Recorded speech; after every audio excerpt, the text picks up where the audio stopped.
শ্রী সুভাষচন্দ্র, কিন্তু উনি নিজেকে সুভাষ বোস হিসেবে বেশি স্বাচ্ছন্দ্য বোধ করেন। যেহেতু উনি কি বলবো চন্দ্রটাকে বাদ দিয়েছেন, শুধু অত মহান নেই। একটু নিজেকে উনি না না, সেই আমি জায়গায় এসআইরে নাম লিখতে গেছি অনেক জায়গায়। ঠিক আছে স্যার, আপনি এসে চন্দ্র নাম সুভাষ বসু, আমি আপনার অনেক জায়গায় দেখি, অনেক জায়গায়। তারা এটাকে এসে মনে করে যে আমরা তার মতো হয়ে গেছি। ঠিক আছে, এটা মহানুভবিতে আমরা কি ওই ধরতে পারি নাকি এরকম?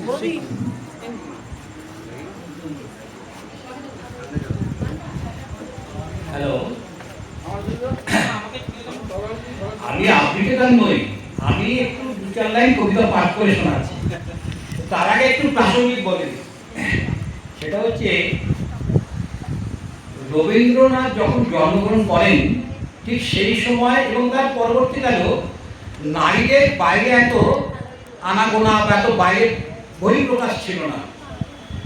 তো এই বহিঃপ্রকাশের ঘটনাটা ওনার দাদা জ্যোতির্নাথ করেছিলেন শেষদা, যিনি নিজের ওয়াইফকে কাদম্বরী দেবীকে নিয়ে তিনি ঘোড়ার পিঠে করে সেই জোড়াসঙ্গ বাড়ি থেকে ময়দানে নিয়ে এসেছেন, যেটা এখন ময়দান হচ্ছে সেই ময়দানে নিয়ে এসেছিলেন।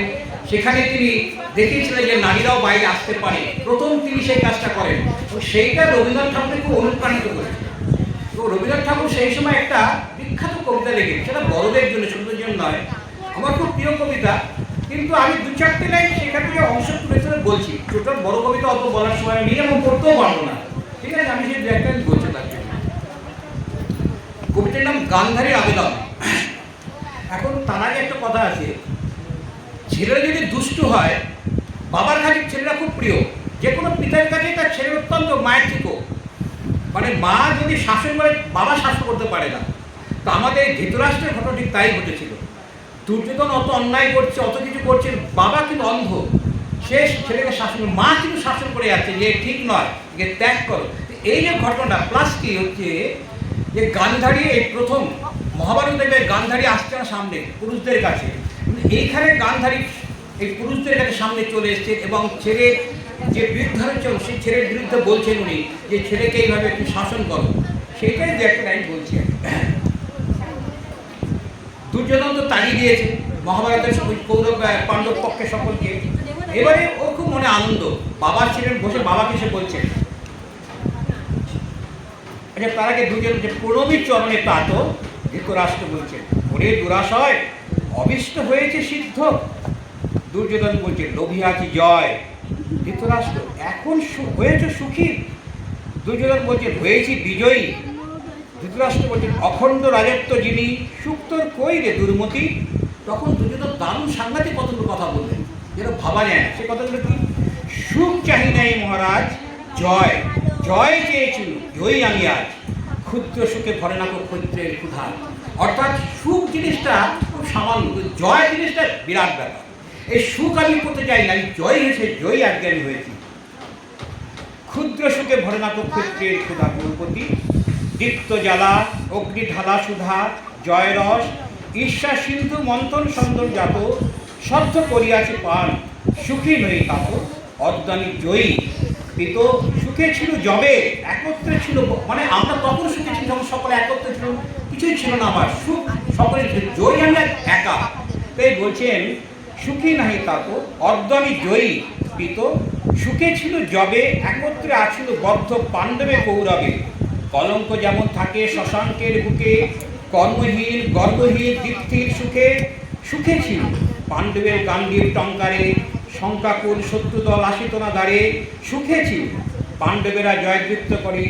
ধরিত্রী দহন করি ভাতৃপিতৃ ভরে, দ্বিত অংশ তার নিত্য নব ভোগ সুখে আছিল।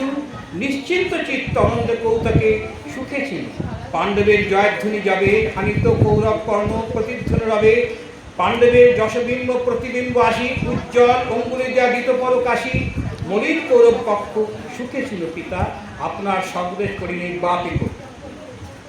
এখন এত সব বলার পরে আমি মাঝখানে পড়ছি না, অনেক বড় কবিতা নিয়ে গান্ধারী আসছে।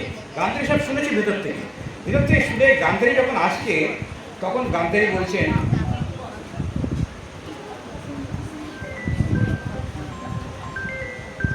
গান্ধারী প্রবেশ। গান্ধারী ধৃতরাষ্ট্র বলছে, নিবেদন আছে শ্রীচরণে, কোনো নয় রক্ষা করোনার। ধৃতরাষ্ট্র বলছেন, প্রভুকে অপূর্ণ নয়, তুমি যে আসছো, তুমি আমাকে জিজ্ঞেস করো প্রভুকে অপূর্ণ নয় প্রিয়ার প্রার্থনা। গান্ধারী, ত্যাগ করো এইবার। ধৃতরাষ্ট্র, কারে হে মহিষী?